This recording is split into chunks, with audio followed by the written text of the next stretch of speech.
तो आज चंडीगढ़ में परमपिता परमात्मा के मूल ज्ञान का प्रचार होने जा रहा है।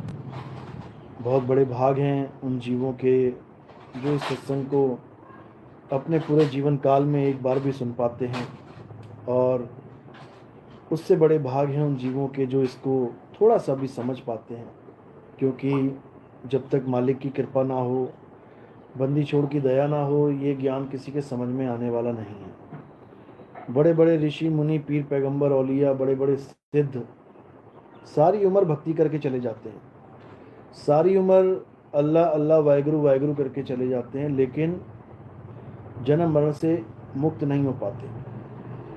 कारण क्या है? कारण है मूल ज्ञान, यानी पवित्र ज्ञान में तो कोई कमी नहीं है। बहुत ही अच्छे तरीके से जीवन यापन करके जाते हैं, ईमानदारी से, बिना झूठ का सहारा लिए पूरा जीवन जी के चले जाते हैं। लेकिन कोई कहे कि केवल ईमानदारी से जीवन जीने से मुक्ति हो जाएगी, तो वो संभव नहीं है। हाँ, ईमानदारी से जीवन जीना जरूरी है, इसमें भी कोई शक नहीं है, लेकिन कोई कहे कि केवल ईमानदारी से मुक्ति हो जाएगी, तो ये संभव नहीं है। क्योंकि आजकल बहुत से लोग केवल इसी पे फोकस कर रहे हैं कि आप केवल ईमानदार हो जाइए। ईमानदार तो आप देखेंगे राजा हरिश्चंद्र भी था, जीवन में कभी उसने झूठ नहीं बोला। आज भी उसके नाम की मिसालें दी जाती हैं, उसके नाम से याद किया जाता है सच बोलने वालों को। लेकिन क्या हरिश्चंद्र की मुक्ति हो गई? नहीं हुई। किसी की मुक्ति नहीं हो सकती जब तक उसके जीवन में कोई आत्मज्ञानी गुरु ना आ जाए। इसलिए चाहे कोई भी संत है, कोई भी पंथ है, कोई भी धर्म है, महिमा केवल आत्मज्ञानी गुरु की है, जिसको हम अपनी भाषा में, संतों की भाषा में सतगुरु कह देते हैं, जिसको हम मुसलमानों की भाषा में कामिल मुर्शिद कह देते हैं, जिसको हम सिखों की भाषा में पूरा सतगुरु कह देते हैं। अन्य अन्य भाषाओं में हम गुरु की महिमा ही गाते हैं। कौन से गुरु की? जो पूरा गुरु है। पूरा गुरु क्या है और अधूरा गुरु क्या है, इसको जब हम समझ जाएंगे तो हमारा सारा जो है मैटर क्लियर हो जाएगा, कि हमें पता लग जाएगा कि हम किस गुरु की शरण में बैठे हैं। तो आज उसी पूरे गुरु की महिमा गाएंगे, और पूरे गुरु का जो असली संदेश है उसको आज हम समझेंगे। तो सत्संग शुरू करने से पहले परमात्मा के नाम पे जयकारा लगाएंगे। बोलिए परमपिता परमात्मा की, सदगुरु बंदी छोड़ कबीर साहिब की, सभी संतों की, सभी भक्तों की, आज के आनंद की, सकल हंस को बंदगी, साहेब बंदगी सपना। तो जैसे कि वाणी भी कह रही है कि सोई गुरु पूरा कहावे, जो दो अक्षर का भेद बतावे, एक छुड़ावे एक लखावे, तब प्राणी निज घर को जावे। यानी जगत में गुरु बहुत हैं, आप गली गली में देखोगे गुरु बने बैठे हैं, लेकिन क्या वो सब पूर्ण सतगुरु हैं? क्या वो पूरे गुरु हैं? बिल्कुल नहीं। क्योंकि पूर्ण गुरु का एक लक्षण है। क्या लक्षण है? कि सोई गुरु पूरा कहावे, दो अक्षर का भेद बतावे। जो पूरा गुरु होगा वो आपको दो अक्षर का ज्ञान समझाएगा। ये वो दो अक्षर हैं जिसको समझने के बाद दूध का दूध और पानी का पानी हो जाता है, जिसको समझने के बाद सत्य और असत्य का निर्णय हो जाता है। क्योंकि ये दो अक्षरों में से एक अक्षर तो झूठ है और एक अक्षर परम सत्य है। तो जो झूठ अक्षर है वो क्या है? वो इंसानों के द्वारा बनाए गए ये स्वर और व्यंजन रूपी अक्षर हैं। आ आ ई का खा गा चा छा जा टा ठा डा, ये सब अक्षर इंसानों के द्वारा निर्मित हैं। A B C D E F G, ये सब अक्षर, अलिफ बे ते पे, ये सारे अक्षर, उड़ा एड़ा ईड़ी, ये सब अक्षर इंसानों के द्वारा बनाए गए। इंसानों के द्वारा बनाए गए अक्षर असत्य अक्षर कहलाते हैं, झूठ कहलाते हैं। इसीलिए गुरबाणी में सारे नाम लिखने के बाद क्या बोला गया? कृत्रिम नाम कथे तेरे जीबा, और सत्य नाम तेरा परापुर बला। यानी हे प्रभु, तेरे जीव के द्वारा कथने वाले सारे नाम, ये सब नकली नाम है। ये कृत्रिम नाम है। नकली नाम कौन देता है?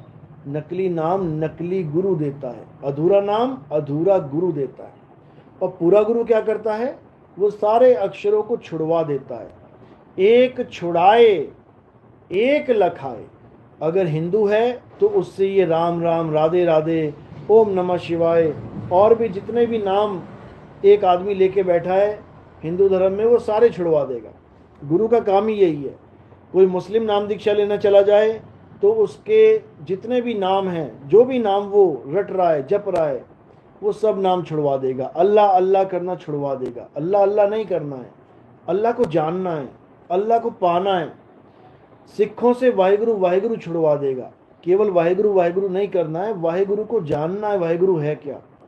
और ईसाइयों से गॉड गॉड छुड़वा देगा। यानी उसका काम ही असत्य को छुड़वाना है। एक छुड़ाए और एक लखाए। अब ये जो लखाने वाला है, ये क्या वस्तु है? ये हमारी आत्मा है, हमारा आत्म स्वरूप है। इसी आत्म स्वरूप को ना जानने के कारण हम सब जन्म मरण में उलझे पड़े हैं। आज जन्म मरण से मुक्ति की बातें तो बहुत करते हैं लोग, लेकिन उनको जन्म मरण से मुक्ति का जो असली आधार है उसका ख्याल नहीं है, उसके बारे में जानकारी नहीं है। जन्म मरण से मुक्ति केवल कहने का विषय नहीं है कि हम एक आत्मा हैं, हम अजर हैं, अमर हैं, अविनाशी हैं, बस मैंने कह लिया, समझ लिया, हो गया काम। ऐसा नहीं है। इस आत्मा का जो ज्ञान है वो तो ग्रंथों में लिखा ही हुआ है।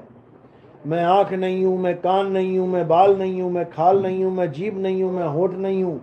ये सारा ज्ञान लिखा हुआ है। लेकिन इसको पढ़ने से तुम्हें पता क्या लगा? इसको पढ़ने से तुम्हें वो पता लगा जो तुम नहीं हो। उसको तो तुमने जान लिया। मैं हाथ नहीं, मैं कान नहीं, मैं शरीरों के अंग नहीं, ये तो हमने जान लिया। लेकिन जो मैं हूं वो इसको लाख बार पढ़ने से भी नहीं जान पाओगे। जैसे कई लोग कहते हैं कि बहुत से ग्रंथों में ये वाणी आती है कि मैं शरीर नहीं हूं, मैं शरीर नहीं हूं, मैं शरीर नहीं हूं। लाख बार बोल लो मैं शरीर नहीं हूं, लाख बार पढ़ लो मैं शरीर नहीं हूं, इससे किसी को आत्मा का बोध होने वाला नहीं है।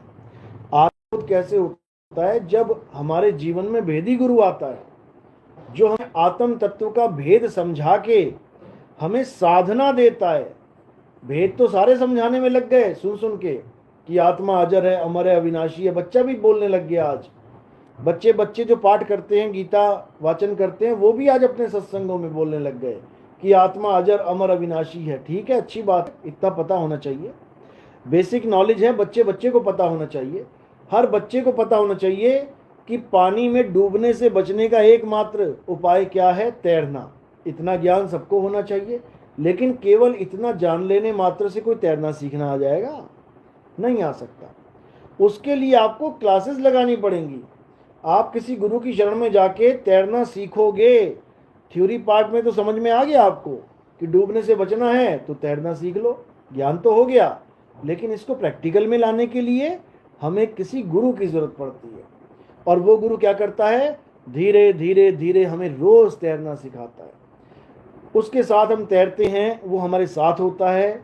उसकी निगरानी में हम स्विमिंग पूल में उतरते हैं या किसी तालाब में या किसी नदी में उतरते हैं, और वो हमें पल पल गाइड करता है।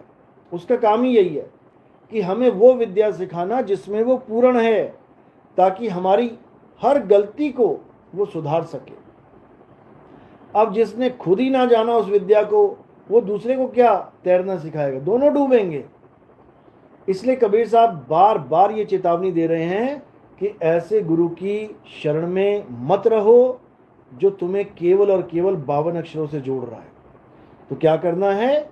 जब 52 का टूटे डोरा, सहजे छूटे काल झकोरा। ये काल भगवान कैसे छूटेगा?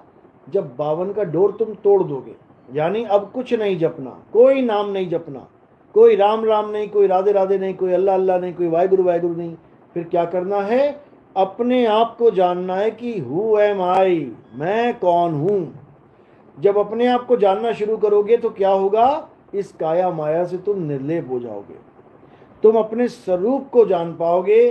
अपने आत्म स्वरूप को जान पाओगे, तब तुम्हें समझ में आ जाएगी बात कि मैं अजर अमर अविनाशी आत्मा हूं। फिर तुम्हें बताने की जरूरत नहीं है कि तू हाथ नहीं है, कान नहीं है, पैर नहीं है। अभी तो रटना पड़ रहा है, अभी तो किताबें पढ़नी पड़ रही हैं, जानना पड़ रहा है क्या लिखा है। अच्छा, मैं शरीर नहीं हूं, मैं हाथ भी नहीं हूं, मैं पैर। लेकिन जब आत्मा का अनुभव हो जाएगा तो कहना नहीं पड़ेगा किसी को, वो तुम खुद ही अनुभव कर लोगे कि मैं किसी भी प्रकार का शरीर या शरीरों का अंग नहीं हूं।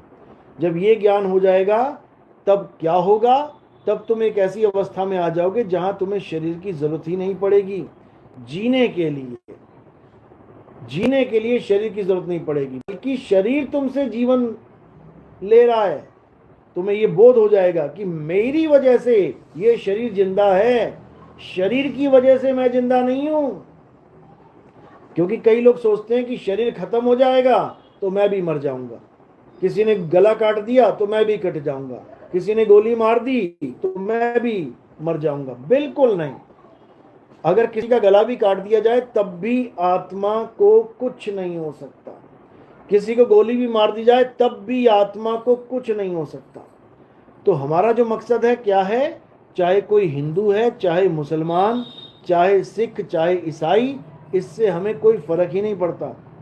हमारा मकसद क्या है कि जब हिंदू की मौत आए तो वो एक शूरवीर की तरह इस शरीर को छोड़े, जब मुसलमान भाई की मौत आए एक शूरवीर की तरह इस शरीर को छोड़े, जब एक सिख और एक ईसाई की मौत आए तो वो शूरवीर की तरह शरीर को छोड़े, ना कि रोते हुए, गिड़गिड़ाते हुए, चिल्लाते हुए या परेशान होकर। बिल्कुल नहीं। साहिब कह रहे हैं अगर तुमने वेदी गुरु की शरण में जाके दीक्षा लेके भक्ति कर ली तो याद रखना मौत का नाम तुम्हारे लिए खत्म हो जाएगा। मौत को तुम मात दे दोगे, मृत्यु सारी दुनिया को आ जाएगी, तुम्हें नहीं आ पाएगी। इसीलिए साहिब ने बोला हम ना मरिब मरिब संसारा और हमको मिला जियावन हारा। यानी मौत तो आएगी लेकिन मुझे छू नहीं सकती। किसको छुएगी? शरीर को, जो पहले से ही मरा हुआ है, केवल हमसे ताकत लेके जिंदा बना बैठा है। तो क्या होगा अंत समय में? जैसे पीपल का पत्ता पेड़ से गिर जाए, किसी डाल से गिर जाए तो पत्ता गिरता है, डाल नहीं गिर जाती, डाल वहीं की वहीं है। इसी प्रकार आप अचल हो जाओगे, शरीर गिरेगा, तुम नहीं गिरोगे, तुम अचल हो जाओगे। यही सतगुरु का लक्षण है कि जो तुम्हें ऐसा ज्ञान दे दे अचल होने का, समझो वही तुम्हारा तारणहार है। तो क्या कह रहे हैं? सतगुरु के लक्षण कहूं अचल विहंगम चाल, हम अमरापुर ले गए ज्ञान शब्द सरघाल। कहते हैं मुझे कौन से अमरापुर ले गए? ज्ञान शब्द सरघाल। कहते हैं ज्ञान शब्द मेरे सिर पे रख दिया उन्होंने, कान में नहीं दिया कि कान में सुना दिया कोई मंत्र और चेला जप रहा है मंत्र, ओम कलियम हरियम हरे कृष्णा या रंजन ओंकार आरंकार सोहंग सतनाम या कोई और भी मंत्र जितने भी हैं, ऐसा कोई मंत्र गुरु कान में नहीं देता। जो कान में मंत्र देते हैं उनके लिए क्या बोला? अरे कन फुक का गुरु हद का, जो कान में मंत्र फूक देते हैं। बेहद का गुरु और जब बेहद का गुरु मिले तो लह ठिकाना ठौर। यानी जब बेहद का गुरु मिल जाएगा, यानी काया से परे का गुरु मिल जाएगा। हद में क्या है? काया। और बेहद क्या? बेहद का मतलब है जिसका कोई हद ही नहीं है, अनंत। वो क्या है? आत्मा। आत्मा को समझाने वाला जब गुरु मिल जाएगा तब समझ लो कि अब तुम्हारा कल्याण होगा। अब तुम्हारा बार बार माँ के गर्भ में आना जाना ये सब खत्म हो जाएगा, ये सब फिनिश हो जाएगा और आप एक ऐसा जीवन जियोगे जिसमें मौत नाम की कोई चीज नहीं होगी। आप अमर हो जाओगे। बचना चाहो काल जाल से चीनो शब्द हमारा, और कहें कबीर अमर कर राखूं। कहते हैं अमर करूंगा सीधे तुम्हें। जो निज होए हमारा, जो मेरा हो गया एक बार वो सदा सदा के लिए मुक्त हो जाएगा, सदा सदा के लिए अमर हो जाएगा। फिर उसका इस संसार में आना जाना खत्म हो जाएगा। तो कबीर साहब सब जीवों को चेताने के लिए बार बार यही समझा रहे हैं। लेकिन ये जीव बंदी छोड़ सतगुरु कबीर साहब पे भरोसा नहीं कर रहा है, एक पत्थर की मूर्ति पे भरोसा कर रहा है जो गिरने के बाद खुद से उठ ना पाए, उसको भगवान मान लिया। जो खिलाने के बावजूद खा ना पाए उसको भगवान मान लिया। जो पानी पिलाने के बावजूद पी ना पाए उसको भगवान मान लिया। लेकिन जो सारी दुनिया को ज्ञान समझा रहा है, जो जन्म मरण से मुक्ति की बात बता रहा है, उसकी बात किसी के समझ में ही नहीं आ रही, बल्कि उसके ऊपर मुसलमान होने का टैग लगा के कि नहीं, ये कबीर तो मुसलमान है, ये तो हिंदुओं से उनके मंदिर छुड़वा देता है, ये तो मूर्ति पूजा का खंडन करता है, ये मुसलमान है। ऐसा प्रचार करके लोगों को भ्रमित किया जाता है, लोगों को भरमाया जाता है।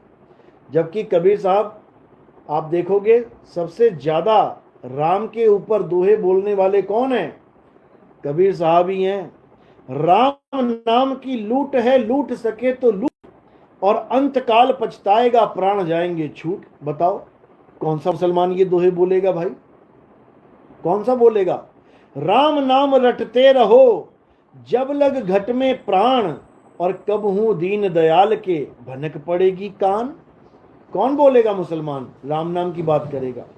असल में कबीर साहब ना तो हिंदू थे और ना मुसलमान। ये बाणी दर्ज है उनकी, हिंदू कहो तो हूं नहीं और मुसलमान भी नहीं, पांच तत्व का पुतरा गै भी खेले माही। कहते जिस पांच तत्व के पुतले को चलाने वाला कौन है? आत्मा।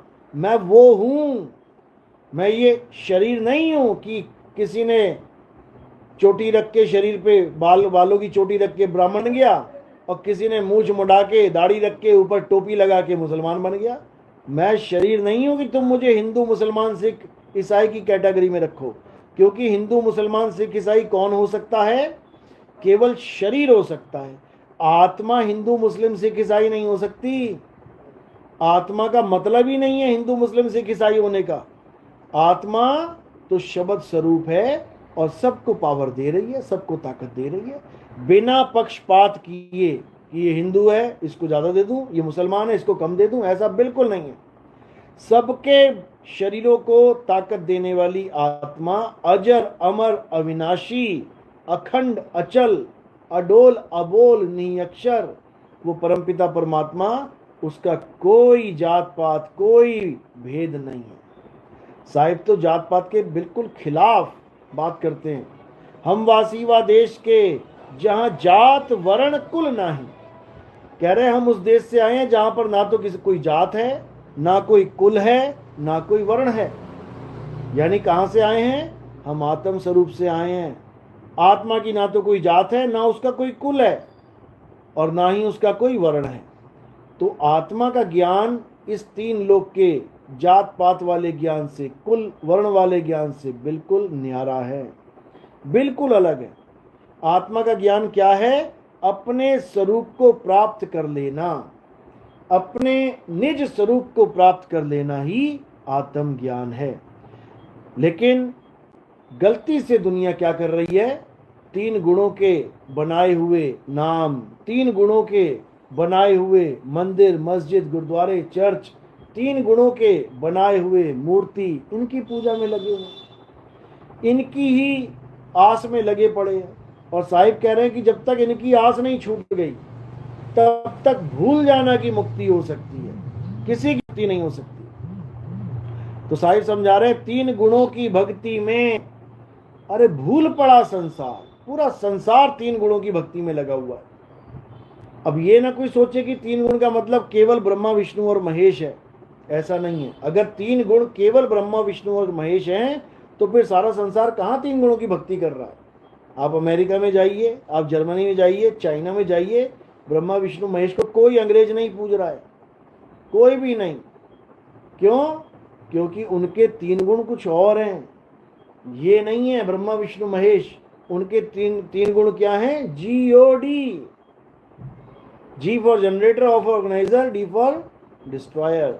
इसी में उलझे पड़े हैं सारे। यानी वो भी उसकी भक्ति कर रहे हैं जो पैदा होता है, पलता है और मर जाता है। रूप अलग बना लिया, रंग अलग बना लिया, धर्म स्थान अलग बना लिए, लेकिन चीज एक ही चल रही है। क्या चीज चल रही है? 3 गुण। इसी को त्रिगुणी माया कहा जाता है। तो कबीर साहब इसी का भेद खोलते हुए बता रहे हैं कि 3 गुणों की भक्ति में भूल पड़ा संसार। सारा संसार 3 गुणों की भक्ति में भूला पड़ा है। कहें कबीर निज नाम बिन, किसी भगवान के नाम के बिना नहीं, किसी देवी देवताओं के नाम के बिना नहीं, किसी के भी नाम के बिना नहीं, निज नाम के बिना तुम्हारी मुक्ति नहीं हो सकती। कहें कबीर निज नाम बिन कैसे लागे पार।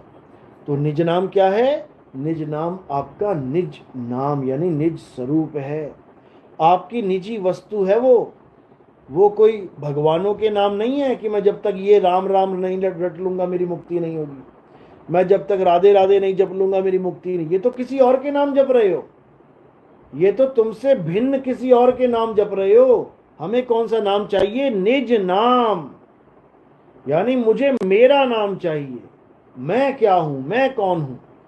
जब मैं ये जान पाऊंगा कि मैं क्या हूं, तब ही समझो कि अब मुझे आगे का रास्ता मिलेगा और जन्म मरण का ये बंधन टूटेगा। नहीं तो 1,84 तैयार है और बस एक बार फिसला पैर, उसके बाद गति नहीं हो पाएगी। उसके बाद ऐसे ऐसे जन्म मिलेंगे कि तुम सोच भी नहीं सकते। कितनी बार सिरों पे सींग लग जाएंगे, कितनी बार पीछे पूंछ लग जाएगी, कितनी बार हाथों की जगह पंख मिल जाएंगे, उड़ते रहो आसमान में और फिर एक दिन नीचे टपक जाओ, गिर जाओ, मर जाओ। तो ऐसे जीवन से लाख गुना अच्छा है कि हमें इंसान जन्म मिले और भले अमीर गरीब मिले, इससे भी कोई दिक्कत नहीं है। क्योंकि अमीर गरीब तो तुम्हारे कर्मों पे डिपेंड करता है कि अच्छे कर्म किए हैं तो भैया अमीर बन जाओगे, बुरे कर्म किए हैं तो गरीब हो जाओगे। आजकल बुरे कर्म वाले अमीर बने पड़े हैं, जितने बुरे कर्म कर रहे हैं सारे अमीर हैं। वो कहेंगे ये तो थ्योरी गलत है तुम्हारी, बुरे काम करोगे तो गरीब हो जाओगे, यहाँ तो सारे अमीर हैं। बिल्कुल दिखाई दे रहे हैं अमीर, इसमें कोई शक नहीं है। लेकिन अमीर कैसे हैं? पिछले पुण्य के कारण, पिछले जन्मों की जो अच्छी नेक कमाई है, भक्ति है, उसके कारण आज अमीर बन गया है। भले वो 2 नंबर से कर रहा है, लेकिन अब आगे का रास्ता खराब कर रहा है। उसे लग रहा है मैं 2 नंबर से अमीर हो रहा हूं, असल में वो अपनी किस्मत से अमीर हो रहा है। लेकिन कर्म का बीज ऐसा डाल रहा है कि अब आने वाले समय में उसको गरीबी भी देखनी पड़ेगी, बीमारी भी देखनी पड़ेगी, हर बुराई जो वो कर रहा है उसका हिसाब देखना पड़ेगा। और उसमें किसी को बख्शा नहीं जाएगा कि कोई सोचे कि मुझे बख्श देंगे भगवान, मैं तो इतनी पूजा कर रहा हूं। चाहे तुम पूजा करो, चाहे तुम उल्टे हो जाओ, चाहे तुम लेट लेट के मंदिरों में जाओ, जो करोगे सो भरोगे। तो कह रहे हैं कि जब तक कर्म बंधन नहीं कटा, चाहे पुण्य और चाहे पाप हैं दोनों कर्म, लेकिन पाप कर्म ऐसा होता है कि ये आगे का रास्ता रोक देता है। अगर आप केवल पुण्य पुण्य भी कर रहे हो तब भी एक चांस ऐसा है कि आपको उस पुण्य की वजह से कोई ऐसा मार्ग मिल जाए, कोई ऐसा रास्ता मिल जाए कि आप किसी भी पंथ में, किसी भी गुरु की शरण में लग जाएं। ऐसा भी हो सकता है। लेकिन सतगुरु मिल जाए, ये किसी पाप और पुण्य की वजह से संभव नहीं है। सतगुरु मिलना केवल और केवल परमात्मा की दया से संभव है। अगर वो दया करे तो तुम्हें गरीबी में भी सतगुरु मिल जाएगा। असल में उसका नाम है ही गरीब नवाज, यानी जो गरीबों को नवाज दे। क्योंकि गरीब हर जगह धक्के खा रहा है, गरीब हर जगह बदनामी सह रहा है, हर जगह उसकी थू थू होती है। कहीं 4 लोगों में खड़ा होकर अपनी राय तक नहीं दे सकता। गरीबों की राय कोई नहीं लेता, राय भी किसी बड़े आदमी की ली जाती है। कोई अच्छा तगड़ा आदमी है, आपको राय देगा, आपको लगेगा बिल्कुल सही बोल रहा है। और गरीब आदमी आपको राय भी देना असली, तो आपको लगेगा अरे इसकी क्या बात सुनूं, ये तो बेचारा गरीब है। तो उस आदमी को जिसको हर जगह से धक्के मिल रहे हैं, उसको बंदी छोड़ नवाजते हैं। गरीब नवाज इसीलिए नाम रखा गया उनको। वो इस भेदभाव में नहीं पड़ते, वो जीव की अवस्था देखते हैं केवल, उसमें प्रेम है, लगन है, उसमें संस्कार है, इसे सतगुरु की शरण में पहुंचा देते हैं। तो इसलिए नानक साहब ने बोला है, अपने हर ग्रंथ में सब संतों ने बोला है कि माता पिता मिल जाएंगे 1,84 माही। माता पिता मिलना कोई बड़ी बात नहीं है, वो तो हर जन्म में मिलेंगे तुम्हें, ऐसा कोई जन्म है ही नहीं बिना माता पिता के हो जाए। माता पिता मिल जाएंगे 1,84 माही, गुरु भक्ति और भजन बंदगी ये फिर मिलेगी नहीं। गुरु भक्ति और बंदगी ये बड़ी किस्मत से मिलती है मेरे भाई। ये तो तब मिलती है जब मालिक स्वयं दया कर दे, नहीं तो ऐसा कोई कर्म नहीं है जिसकी वजह से तुम्हें पूरा ज्ञान मिल जाए, जिसकी वजह से तुम्हें मुक्ति मिल जाए। कर्मों से मुक्ति नहीं मिलती, कर्मों से बंधन मिलता है। पाप पुण्य ये दोनों बेड़ी और एक लोहे एक कंचन केरी। ये पाप ये पुण्य ये दोनों बेड़ियां हैं, एक लोहे की है एक कंचन की है, इससे ज्यादा और कुछ नहीं है। इसलिए अब हर प्रकार के अज्ञान को त्याग के क्या करना है, अब ज्ञान में स्थित हो जाना है। ज्ञान क्या है? आत्म ज्ञान ही असली ज्ञान है। उसके अलावा मंदिर मस्जिद गुरुद्वारे चर्च ये नाम जप लो, वो पूजा कर लो, वो पाठ कर लो, वो हवन कर लो, वो यज्ञ कर लो, ज्ञान ये भी है लेकिन अधूरा ज्ञान है। इससे पूर्णता नहीं आ सकती, पूर्णता नहीं मिल सकती आपको। अधूरा ज्ञान पकड़ के रखोगे तो अधूरा ज्ञान यानी कि अज्ञानता ही मिलेगा। पूरा ज्ञान समझ लोगे इसका मतलब ज्ञान जाएगा। ज्ञान अज्ञान का नाश करेगा और अनुभव ज्ञान का नाश करेगा, वो ज्ञान को भी खत्म कर देगा। यानी एक थोथा ज्ञान होता है जिसको हम कहते हैं थ्योरी पार्ट, वो थोथा ज्ञान होता है, उसको भी खत्म कर देगा। यानी थ्योरी पार्ट की वजह से जो आपके अंदर अहंकार आ गया है, आज क्या हो रहा है, आज लोग ज्ञानी बने हुए हैं, ज्ञान को अहंकार की दृष्टि से यूज किया जा रहा है कि मैं बहुत बड़ा ज्ञानी, मैं बहुत बड़ा। ये ज्ञान ही नाश करेगा। रावण को भी ज्ञान ने ही नाश किया था, अहंकार हो गया था उसको अपने ज्ञान का। ऐसा अहंकार हुआ कि उसको ले डूबा। इसीलिए हमने अज्ञान का तो नाश करना ही करना है, अनुभव के द्वारा ज्ञान का भी नाश कर देना है। यानी केवल बातों से पेट नहीं भरता, हमने उन बातों को भी खत्म कर देना है। और वो कैसे खत्म होंगी? अनुभव ज्ञान से। अनुभव ज्ञान से वो खत्म हो जाती है। तो साहिब ने समझाने में कोई कसर नहीं छोड़ी, लेकिन जीव है कि समझने को तैयार नहीं है, इसीलिए बार बार जन्म और मरण में फंसता ही चला जा रहा है। तो अब क्या करना है? हर प्रकार के अज्ञान को त्याग के हमने अनुभव ज्ञान में आ जाना है। अनुभव ज्ञान, अरे अनुभव ज्ञान बिना सब झूठा, झूठी हाट लगाई। भले कितना ही बड़ा कोई ज्ञानी क्यों ना हो, बड़ी बड़ी बातें आत्मज्ञान की करके क्यों ना लाखों को इकट्ठा कर ले, लेकिन अगर उसे अपना अनुभव नहीं है तो वो किसी काम का नहीं है, किसी भी काम का नहीं है, बिल्कुल शून्य है, जीरो है। संत मत में तो ऐसे लोगों को कुकर बोला गया, कुत्ता बोला गया है, जो केवल भौंकना जानते हैं, जिनको केवल इतना पता है कि भौंकना है। चोर को नहीं देखा उन्होंने कभी। साहिब बोल रहे करनी तज कथनी कथे, अज्ञानी दिन रात और कुकर समान भौंकत फिरे, सुनी सुनाई बात। यानी आज देखोगे आप यूट्यूब चैनल भरे पड़े हैं, टीवी भरे पड़े हैं, जितने भी महात्मा लगे पड़े हैं परमात्मा परमात्मा परमात्मा बोलने में, इनसे बस इतना पूछ लिया जाए परमात्मा स्वरूप क्या है, ये सब वहीं फेल हो जाएंगे। कोई कहेगा परमात्मा नर है, कोई कहेगा परमात्मा नारी है, कोई कहेगा परमात्मा ज्योति स्वरूप है, कोई कहेगा परमात्मा 5 धुने हैं, कोई कहेगा परमात्मा श्वास है, कोई कहेगा परमात्मा तत्व है। ये सारे ही फेल हो जाएंगे। तो कबीर साहब इसी को समझाते हुए कह रहे हैं कि परमात्मा इनमें से कुछ भी नहीं है। परमात्मा का स्वरूप क्या है? शब्द है। लेकिन मेरे शब्द कहने से और आपके शब्द सुनने मात्र से क्या तुम्हें बोध हो जाएगा कि शब्द किसे कहते हैं? नहीं हो सकता। इसलिए उसका बोध करना है, भक्ति करनी है। तो साहिब क्या समझा रहे हैं? कह रहे हैं हम हैं शब्द शब्द हम माही। अपना स्वरूप बता रहे हैं कि मुझे कोई इंसान मत समझे, मुझे कोई आदमी मत मान लेना। आदमी का चोला निर्धारण किया है मैंने, लेकिन मेरा स्वरूप क्या है? मेरा आत्मा है। मेरा स्वरूप अजन्मा है, नित्य है, शाश्वत है, पुरातन है। मेरा स्वरूप ही सत्य सनातन है। इसी स्वरूप ज्ञान को कबीर साहब ने अपने शिष्यों को दिया और अज्ञानता से परे कर दिया। अब कोई भी जो ज्ञानी शिष्य है कबीर साहब को आदमी नहीं मान सकता। कोई लाख बार बोल दे कि कबीर साहब एक आदमी है, मान ही नहीं सकता। क्यों?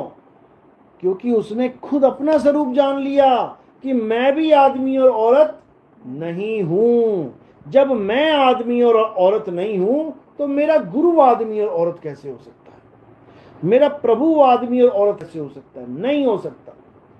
इसीलिए वाणी में आता है एक जगह कबीर सागर में पेज नंबर 2 पे क्या लिखा है? वहां पे बिल्कुल स्पष्ट, तुमसे कहूं मैं नाम विचारी और ना वो ज्योत न पुरुष न नारी।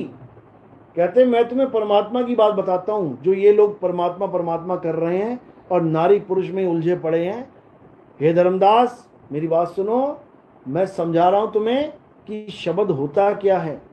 शब्द ही परमात्मा है और शब्द ना तो ज्योति है, ना ही श्वासा है, ना ही नर और नारी है। इसलिए सारे अज्ञान को त्याग के शब्द स्वरूपी गुरु की शरण में जाओ। गीता में भी यही समझाया गया है। हे अर्जुन, अगर तुम सत्य को प्राप्त करना चाहते हो, सत्य यानी आत्म तत्व, अगर तुम आत्मा को प्राप्त करना चाहते हो तो तुम ऐसे गुरु की शरण में जाओ जिसने सत्य को जान लिया है। बस और कुछ नहीं करना। जिसने इतनी सी बात समझ ली उसका बेड़ा पार हो जाएगा।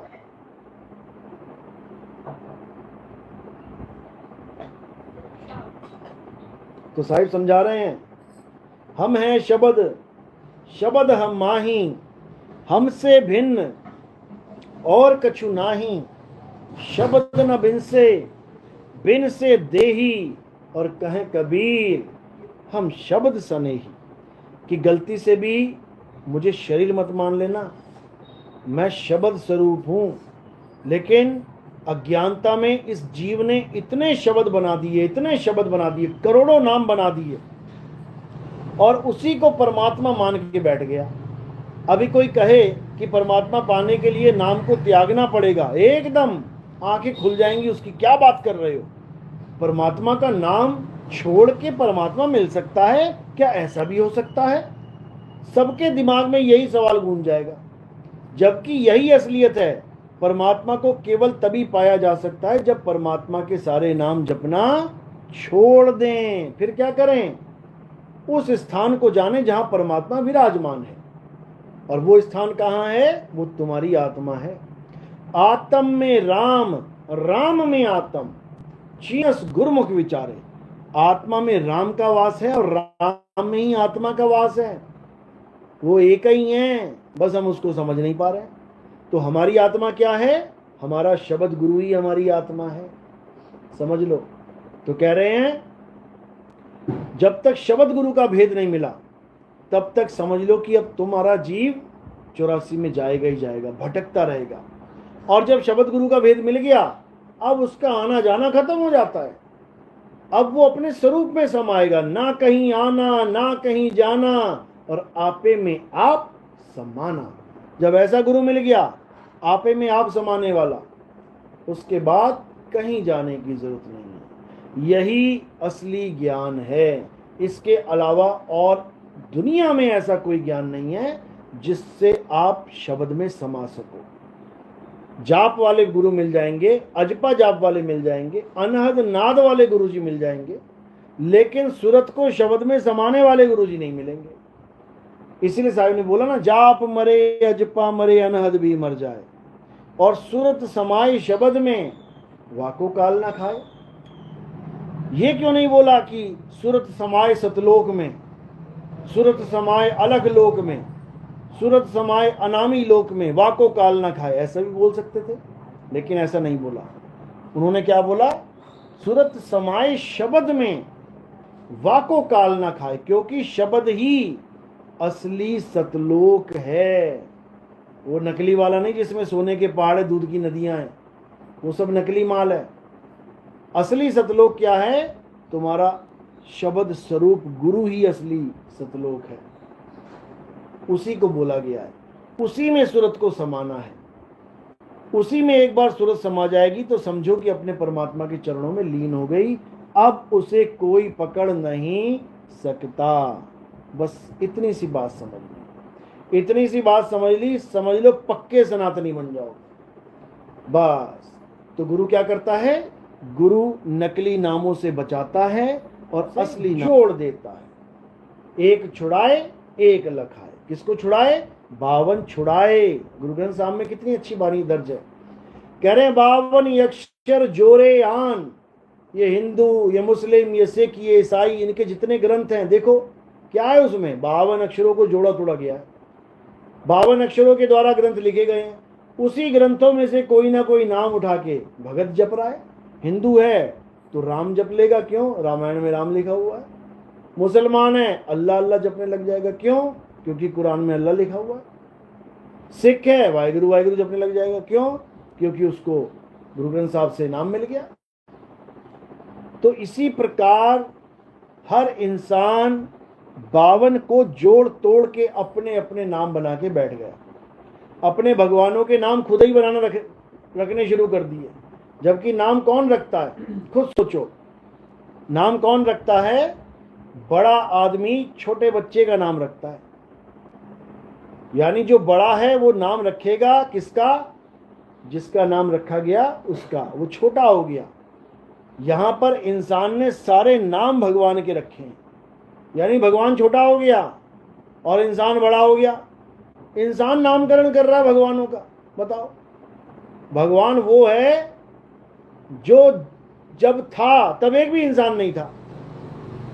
जब भगवान था, जब परमात्मा था, एक भी इंसान नहीं था, तब उसका क्या नाम था? जब कोई इंसान नहीं था तो उसका नाम रखने वाला कौन था? परमात्मा कहते हैं आद सच जुगाद सच है भी सच नानक होसी भी सच। परमात्मा शुरू से अभी है और सदा रहेगा।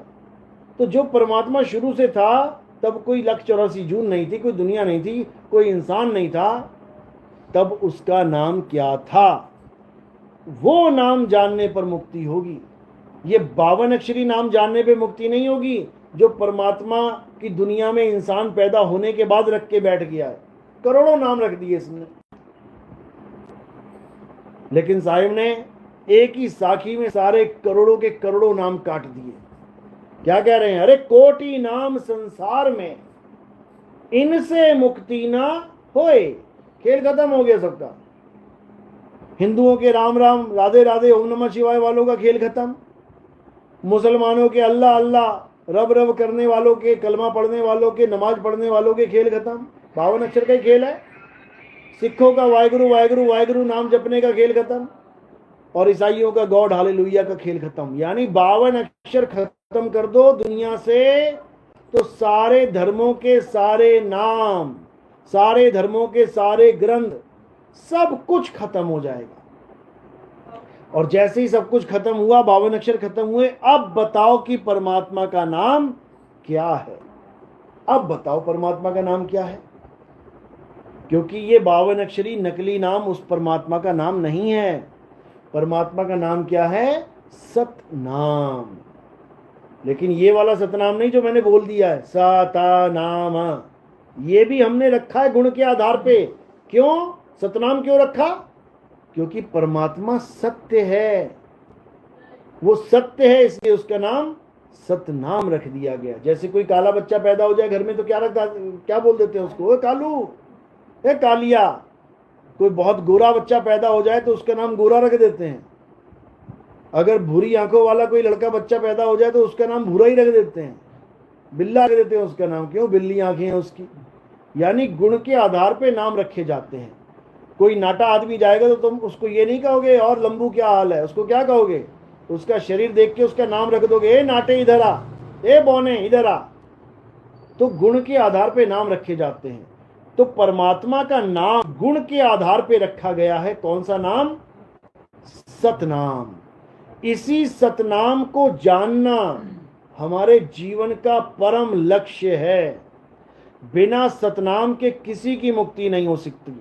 इसीलिए बाबा नानक ने बार बार सतनाम वाहेगुरु का जाप किया। जाप मतलब ऐसे नहीं कि वो जाप किया, चलते चलते बोलते थे वो, जीवों को जगाने के लिए कि सतनाम को जानो, सतनाम को जानो। और जब जीव जाता था वहां पर, बाबा जी सतनाम क्या है, तो उसका ये सारा छुड़वा देते थे 52 अक्षर। तब वो बताते थे कि अखा वाजो वेखना बिन कन्नी सुनना। जो असली सतनाम है वो आंखों से देखा नहीं जा सकता, कानों से सुना नहीं जा सकता। अखी वाजो वेखना बिन कन्नी सुनना, पैरा वाजो चलना, उस तक पैरों के द्वारा नहीं जाया जा सकता। बिन हथी करना, उसकी पूजा इन हाथों से नहीं की जा सकती। जीबा वाजो बोलना, इस जीव से उसको नहीं बोला जा सकता, जीव के बिना वो बोल ही रहा है, वो बोलता राम ही है, लेकिन उसका भेद ना पता होने के कारण उसको लोग सुन समझ लेते हैं, उसको मौन समझ लेते हैं। बाबा मौन ही हो जाते हैं, कहते हैं परमात्मा भी मौन है, हम भी मौन हो जाएं, परमात्मा भी सुन्न है, हम भी सुन्न हो जाएं। ऐसा नहीं है भाई, परमात्मा सुन्न उन्न नहीं है, परमात्मा अखंड अखंड नाद है, जिसके लिए कबीर साहब ने बोला, नाम अखंड और सब खंडा, सार शब्द गर्जे ब्रह्मंडा। यानी वो गर्जना कर रहा है, ऐसी गर्जना कर रहा है, तुमने एक बार उसकी गर्जना सुन ली ना, तुम्हारी हालत खराब हो जाएगी कि बाप रे बाप, ऐसा भी कोई शब्द होता है, ऐसा भी कोई आवाज होती है, दिव्य आवाज जिसको कहते हैं, जिसको सुनने मात्र से तुम्हारा रोम रोम ऐसा पुलकित हो जाएगा, तुम्हें शरीर तक का होश नहीं रहेगा कि शरीर होता क्या है। ऐसे आनंद में आ जाओगे जिसको सत्य चित्त आनंद कहते हैं। सत्य के साथ चित्त जुड़ जाएगा और परम आनंद की अनुभूति होगी। वही शब्द गुरु का असली स्वरूप है, यानी वो दिव्य आवाज, वो दिव्य वाणी, जिसके द्वारा तुम्हारी काया पलट हो जाएगी, काया का खेल ही खत्म हो जाएगा। तो साहिब उसी अखंड नाद को परमात्मा कहते हैं। गरीबदास जी ने भी उसको धुन के रूप में समझाया, कोई हैरे परले पार का, जो भेद कहे झनकार का। यानी भेद किसका बताना है? उस परमपिता परमात्मा का, उसका स्वरूप बता रहे हैं वो, कि उसका स्वरूप क्या है जान लो। ये मंत्र जंतर देने वाले को भेदी मत समझ लेना, ये भेदी वेदी नहीं है, ये जपी तपी सन्यासी हैं। तो गरीबदास जी कह रहे हैं, कोई हैरे परले पार का, जो भेद कहे झनकार का। अब ये झनकार क्या है? ये झनकार ही परमपिता परमात्मा है, लेकिन ये तब समझ में आएगी जब उसके साथ जुड़ोगे, तब समझ में आएगी। तो साहिब क्या कह रहे हैं?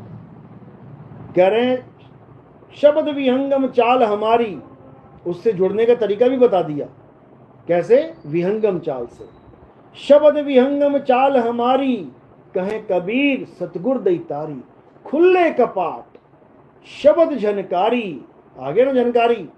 तो कह रहे हैं दरवाजा खुलते ही, जैसे दरवाजा खोलते ही हमें हमारे पिताजी का दीदार होता है।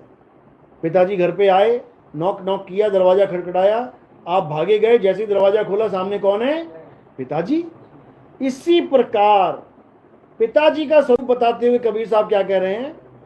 खुले कपाट शब्द झनकारी। जैसे ही दरवाजा खुलेगा तो तुम्हें वहां जो पिता मिलेगा, किस रूप में मिलेगा? शब्द झनकारी। पिंड अंड के पार सो देश हमारा है, कर नैनो दीदार महल में प्यारा है।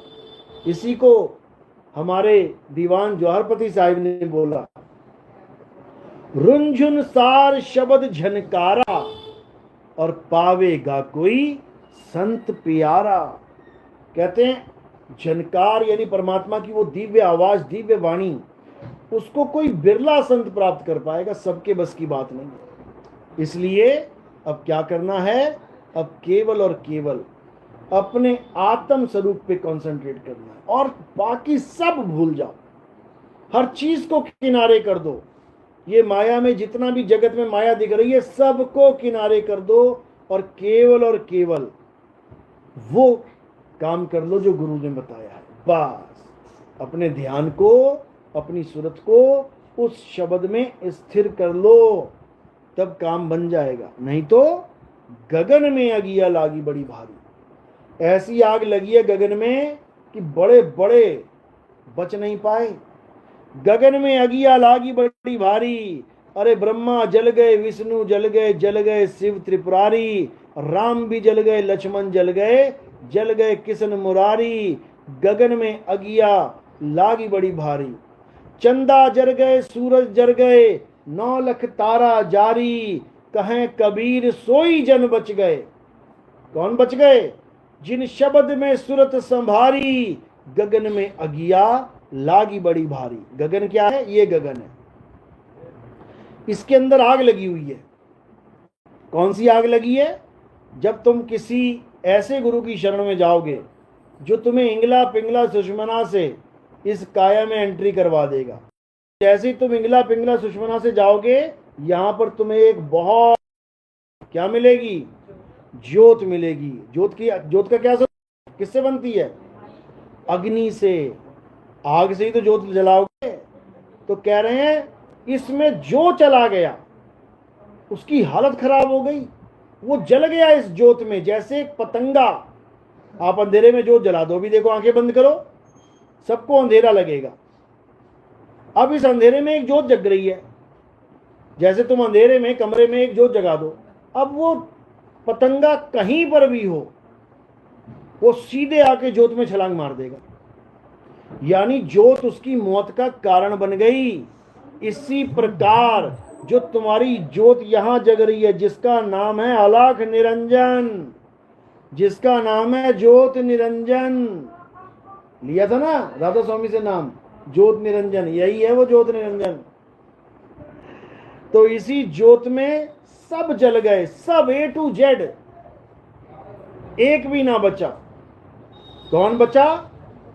कहें कबीर सोई जन बच गए, जिन शब्द में सुरत संभारी। ये लोग ज्योत में सुरत को संभाल रहे हैं, ये ज्योत का दर्शन सुरत को करवा रहे हैं, इसलिए ये मारे जा रहे हैं। और कबीर साहब शब्द का सिमरन सुरत से करवा रहे हैं। तो जिसका सिमरन करोगे उसी में जाके समाओगे। बिल्कुल सिंपल, जिसका सिमरन करोगे उसी में समाओगे, कोई रोक नहीं सकता। साहिब समझा रहे हैं, जैसे स्वर्ण कांच मंदिर में भ्रमते भूख मरे हो, और कहें कबीर नलनी के सुगना तो हे कौन पकड़े हो। कह रहे तुझे कौन पकड़ सकता है? हजारों बेड़ियां लगा दो तुम्हारे, तब भी तुम्हारी सूरत को कोई नहीं रोक सकता। अभी बैठे बैठे घुमाओ कहीं पे, सूरत घुमा दो 3 लोक में, रोक लेगा कोई? नहीं रोक सकता। और जहां सूरत घूमेगी वहीं उसका वास हो जाएगा, जिधर जाएगी वहां उसका वास हो जाएगा। तो जब तुम्हारा वास शब्द के साथ जोड़ दिया गया, अब तुम्हें कोई रोक नहीं सकता। कह रहे ना, कहें कभी सुनो भाई साधो, सतगुरु नाम ठिकाना है और रहना नहीं देश बेगाना है। जब देश को बेगाना ही बता दिया बंदी छोड़ने की, ये बेगाना है, छोड़ से, अब तुम्हारी सूरत वापस नहीं आएगी। सूरत वापस कब आती है? जब तुम इस जगत को परमात्मा का जगत मान लेते हो। जब तुम किसी घर को अपने पिताजी का घर मान लेते हो तो वापस आओगे घूम घूम के। और जब तुमने ये जान लिया कि ये तो जेल है, मेरी रिहाई हो रही है, अब मुझे नहीं आना यहाँ पे वापस कभी, तो तुम कभी जीवन में नहीं आओगे। इसीलिए कबीर साहब ने बार बार समझाया कि रहना नहीं देश बेगाना है। ये धरती कागज की पुड़िया, बूंद पड़े घुल जाना है, बूंद पड़े घुल जाना है। देखो बूंद पड़ रही हैं, हिमाचल में बूंदे पड़ रही हैं, उत्तराखंड में बूंदे पड़ रही हैं, यही है वो बूंदें। ये तुम्हें लग रहा है बड़े बड़े पहाड़ हैं, सॉलिड है, ठोस है, देखो कितनी अच्छी ठोस जमीन है। जब पड़ जाएगी ना बारिश, 10 दिन 12 दिन 15 दिन 40 दिन, पैर रखने को जगह नहीं मिलेगी तुम्हें। समझ लो, ये जो तुम्हें ठोस जमीन दिख रही है, आप इसके एक अणु को, कण को देखो कितना छोटा सा है। इन्हीं छोटे छोटे छोटे अणुओं से ये बना हुआ है पूरा। अभी पानी में घोलो, देखो 2 मिनट में घुल जाएगा। इसीलिए बना रखा है ताकि ये पानी में घुल जाए। महाविनाश कब होता है, महाप्रलय कब होती है? जब 40 दिन बारिश होती है। ग्रंथों में दर्ज है ये, 40 दिन बारिश हो गई, महाप्रलय हो जाती है, खेल खत्म हो जाता है सबका। तो ये मिट्टी कहाँ मिल जाएगी? पानी में मिल जाएगी, तुम्हें पैर रखने को जगह ना मिलेगी कहीं। आज गांव के गांव डूब रहे हैं पूरे पूरे मकान जो तुमने मेहनत से बनाए हैं, जो जोतें जला जला के मंदिरों में मन्नतें मांग मांग, हे भगवान मेरा मकान बन जाए, हे प्रभु मेरी नौकरी लग जाए, हे प्रभु घर में पैसा आने लग जाए, सब कुछ आ गया, मकान भी बन गया। उसके बाद प्रभु ने ऐसी लीला चलाई कि पानी पानी हुआ पड़ा है, सारे बड़े बड़े मकान पानी के अंदर ठा करके गिर जा रहे हैं। रोके जरा, सारे मकान सारे मंदिर सब धसे चले जा रहे हैं। अभी कौन सा मंदिर था जिसमें 22 लोग बचने के लिए बिहार में छुपे, मंदिर ही धस गया पूरा, बंदे भी मर गए और जो मूर्तियां वो भी नीचे धस गई, कोई नहीं बच पा रहा है। बुलाओ जरा अपने अपने भगवानों को जिनकी आज तक तुमने पूजा करी, कुछ नहीं दे रहे वो तुम्हें, कुछ भी नहीं दे रहे, और तुम ये सोच के पूजा करते रहे मुझे सुख मिलेगा, मेरी शांति आ जाएगी, घर में परिवार खुश रहेगा। लो तबाही आ रही है, वो रोक के दिखाए कोई नहीं रोक सकता। लोग इसी डर से पूजा करते हैं कि हमें हमेशा सुख मिले। तो भैया तुम्हें हमेशा सुख मिलेगा, फिर दुख किससे मिलेगा? कर्म करो तुम ऐसे और कहो तुम्हें दुखी ना मिले पूजा करके, ऐसा नहीं हो सकता। तो ये जितने भी देवी देवताओं की पूजा चल रही है केवल डर के कारण है।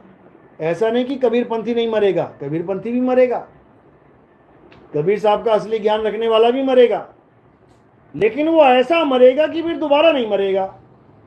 और ये ऐसे मरेंगे कि बार बार मरेंगे। दोनों में फर्क ये है। कबीरपंथी कैसे मरेगा? अरे मरता मरता जगमुआ, मरना जाने ना कोई, ऐसी मरनी जो मरे बहुर न मरना होए। कबीरपंथी ऐसी मरनी मरे कि दोबारा नहीं मरेगा जीवन में कभी। लेकिन अज्ञानी जीव ऐसे मरेगा कि बार बार मरना पड़ेगा। क्यों? क्योंकि बार बार जन्मना पड़ेगा, जन्म लेना ही पड़ेगा। ऐसा हो नहीं सकता कि जन्म ना मिले, क्योंकि अभी भी तो जन्म लेके आए ना। लेता ही है, तुम्हारे कहने से तुम्हें जन्म मिल रहा है क्या? ये प्राकृतिक सिस्टम बना हुआ है। जो शरीर छोड़ेगा उसको नया शरीर मिलेगा, जो शरीर नया मिलेगा वो एक दिन छोड़ के जाएगा। ये एक सिस्टम बना हुआ है, इसमें तुम इंटरफेयर कर ही नहीं सकते। हाँ, तुम इस खेल में से बाहर निकल सकते हो। एक रामलीला चल रही है, रामलीला के सारे पात्र हैं, वही बोला जा रहा है रामलीला में जो बुलवाया जा रहा है। अगर राम ने बोल दिया सीता को कि मुझे तुझे नहीं रखना, भले गर्भवती है तू चली जा, तो बदल नहीं सकता उस पार्ट को कोई। इतना समझ लो। यानी रामलीला में तुम कुछ नहीं कर सकते, तुम्हारे बस में कुछ है ही नहीं। बस तुम एक काम कर सकते हो। क्या कर सकते हो? रामलीला में पार्ट लेने से ही मना कर दो। मुझे नहीं बनना भैया राम, मुझे नहीं बनना रावण, मुझे नहीं बनना हनुमान, मुझे नहीं बनना सीता, मुझे नहीं बनना कैकेयी, मुझे कोई पार्ट नहीं लेना। आप बताओ क्या करोगे? अब कौन तुमसे पार्ट बुलवाएगा? तो उसका एक ही फार्मूला है। क्या फार्मूला है? कि तुम नकली वस्त्र उतार दो। जो तुम रावण बने बैठे हो, हा हा हा कर रहे हो, उतारो उसको, कपड़ों को सारा। जो तुम राम बने बैठे हो, पीले वस्त्र धारण करके धनुष बाण पकड़ के, हटाओ उस धनुष बाण को, उतारो कपड़े। जो तुम हनुमान बने बैठे हो, जो तुम सीता बनी बैठी हो, उतारो कपड़े। उसके बाद अपने मूल स्वरूप में आ जाओ। जो रामलीला में कपड़े मिलते हैं उन कपड़ों को उतार दो। उन कपड़ों की वजह से ही लोग तुम्हें राम, तुम्हें श्याम, तुम्हें हनुमान कह रहे हैं। रावण के कपड़े पहन के, रावण की बड़ी बड़ी मूछें लगा के, तलवार लेके जब तुम आ रहे, तभी तो लोग कह रहे हैं ना कि रावण आ गया। कपड़ों की वजह से पहचान जा रहे हो। और कपड़े उतार दो, अपने स्वरूप में आ जाओ। अब तुम्हें कोई देख ही नहीं सकता, तो बहुत दूर की बात है। तुम्हें कोई देख नहीं सकता, क्योंकि अखा वाजो वेखना, वो आंखों के बिना दिखाई देता है। इन आंखों से कोई नहीं देख सकता। तो क्या करना है? अब इन नकली कपड़ों को उतार देना है, रामलीला खत्म करनी है और अपने असली स्वरूप में आ जाना है। बस जिसने ये काम कर लिया उसका जन्म मरण का खेल खत्म। उसको वापस इस रामलीला में नहीं आना पड़ेगा। बात समझ में आ रही है? चलो, तो आज का सत्संग यही समाप्त करते हैं। बोलिए परमपिता परमात्मा की सदा ही जय हो। साहिब बंदगी सतनाम, जय सतनाम।